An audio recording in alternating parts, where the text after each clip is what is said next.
जय श्री राधे। श्री राधा चरित्रम कथा का ये पार्ट 4 है। इससे पहले मैंने पार्ट 3 बनाया है। रिक्वेस्ट है पार्ट 1 से श्री राधा चरित्रम को सुने। जिस भी व्यक्ति का जीवन बहुत ही सुंदर तरीके से परिवर्तन होने वाला होता है, जिसकी किस्मत बदलने वाली होती है, वह श्री राधा नाम जप करता है। अहो भाग्य होते हैं जो श्री राधा चरित्रम को सुनता है, क्योंकि ब्रज में श्री राधा चरित्र बहुत गोपनीय है। श्री राधा चरित्र कथा सुनने का अवसर बहुत कम लोगों को प्राप्त होता है, और सौभाग्यशाली ही वो भक्त होते हैं जिनको किशोरी जी की कृपा प्राप्त होए और वो फिर राधा चरित्रम सुनते हैं। देखो, आप राधा चरित्र कथा को जब भी सुने अपने ठाकुर जी के समक्ष सुनना, क्योंकि ठाकुर जी को बहुत ज्यादा प्रसन्नता होती है जो भी राधा चरित्र उनको सुनाता है। आप पर कृपा करते हैं ठाकुर जी, इसलिए राधा चरित्रम जरूर सुने। आज की लीला में मैं आपको बताऊंगी कि भगवान श्री कृष्ण की 4 प्रकार की लीलाएं होती है। जैसे राधा चरित्रम में क्या है, एक लीला बताई है कुंज लीला, दूसरी लीला है निकुंज लीला, तीसरी लीला निर्भृत निकुंज, और चौथी लीला निर्वृत निकुंज। 4 प्रकार की लीलाएं हैं, और ये 4 प्रकार की जो लीलाएं है ये ब्रज में होती है। समस्त लीलाओं में ब्रजवासियों का भी प्रवेश है। और देखो, ये जो 4 प्रकार की लीलाएं हैं, इन चारों लीलाओं में सखा और सखियों का प्रवेश है। खासकर बताया जाता है कि श्री कृष्ण के सखा भी होते हैं इन लीला में, और श्री राधा रानी की सखिया होती है। बताते हैं जो निकुंज लीला है, काफी गोपनीय निकुंज लीला बताई गई है, और निकुंज लीला में जो सखा है उनका प्रवेश नहीं है। सिर्फ और सिर्फ निकुंज में सखिया का प्रवेश है। वहां पर ठाकुर जी और श्री किशोरी जी विराजती है, अरवा के संग में सबन सखिया विराजती है। लेकिन यदि निकुंज की बात करें तो निकुंज में सखा नहीं जा सकते। और बात करते हैं निर्भुत निकुंज। अब निर्भुत निकुंज जो होता है वो श्याम सुंदर और राधा रानी वहां पर, और वहां पर श्री राधा रानी की कोई सखी हो या फिर ठाकुर जी का कोई सखा हो, उनका प्रवेश नहीं है। निर्भुत निकुंज एक ऐसी लीला है जिसमें स्वयं श्री कृष्ण और श्री किशोरी जी ही रहते हैं। वहां पर विहार करते हैं वो ज्यादातर, और सबसे ज्यादा सुंदर लीला वहीं पर होती है ये। उसमें जब निर्भुत निकुंज जो होता है, इसमें कृष्ण और किशोरी जी रहते हैं। वहां में क्या होता है, उसी लीला में निर्भृत निकुंज लीला में सबसे ज्यादा मान लीला की जाती है। मान लीला में जब एक रूठता है तो दूसरा उनको बनाता है। जैसे जब श्याम सुंदर रूठे तो उनको किशोरी जी बना लेती है, और जब किशोरी जी रूठे तो किशोरी जी को श्याम सुंदर बना लेते हैं। तो निर्हुत निकुंज में सबसे ज्यादा मान लीला की जाती है। एक बार क्या होता है, भगवान श्री कृष्ण और श्री किशोरी जी निर्भुत निकुंज में बैठे हुए थे। अब बैठे हुए थे तो उनके मन में आया कि जो श्री राधा रानी है वो मान करती है, क्योंकि कृष्ण सबसे ज्यादा चाहते हैं कि किशोरी जी मान करे। अब जब किशोरी जी मान करती है तो बताया कि मान लीला सबसे ज्यादा अधिकार किशोरी जी का है।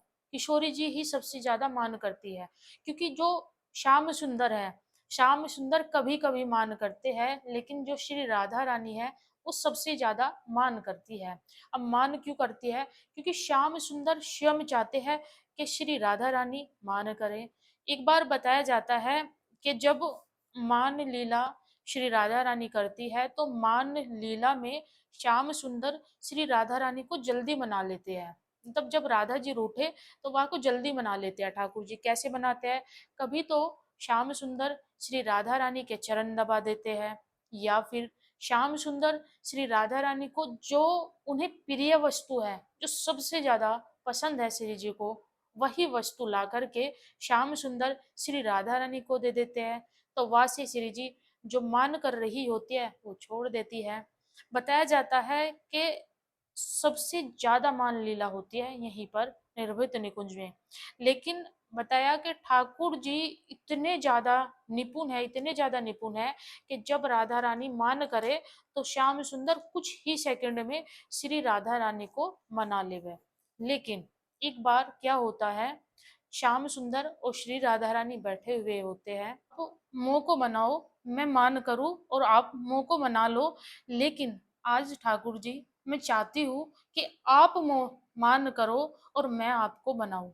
श्याम सुंदर बोले किशोरी जी को कि रहने दो, आप मान करो, आप पे जचे, आप मोह को रहने दो, मोह को मान नहीं करना।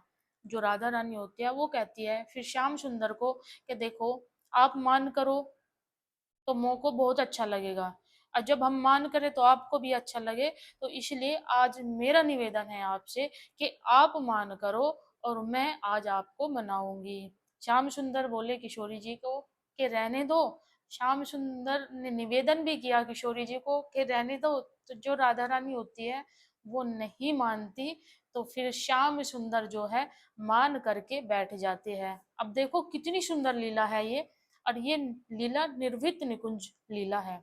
बताया जाता है जैसे ही श्याम सुंदर मान करके बैठते हैं तो श्याम सुंदर ने अपना मुंह फुला लिया। अब मुंह फुला करके श्याम सुंदर बैठ जाते हैं, और बहुत ही सुंदर ये लीला है। बताया कि राधा रानी कभी श्याम सुंदर की ठोड़ी को पकड़ के अपनी तरफ को करो कि क्या हुआ, मुझसे बात करो, लेकिन जो श्याम सुंदर है उन्होंने तो मुंह फुला रखा है, क्योंकि ये मान लीला है। अब श्याम सुंदर ने मुंह फुला रखा है, श्री राधा रानी बार बार ठाकुर जी का जो मुखमंडल है वो अपनी तरफ को करे, लेकिन श्याम सुंदर नहीं बोले। श्री राधा रानी बोली कि क्या भयो, मुझसे बोलो, कुछ तो बोलो। लेकिन जो श्याम सुंदर है उन्होंने एक शब्द भी नहीं बोला। बोले कि श्याम सुंदर फिर से मुंह फुला करके बैठ गए और श्याम सुंदर ने अपना मुंह फेर लिया।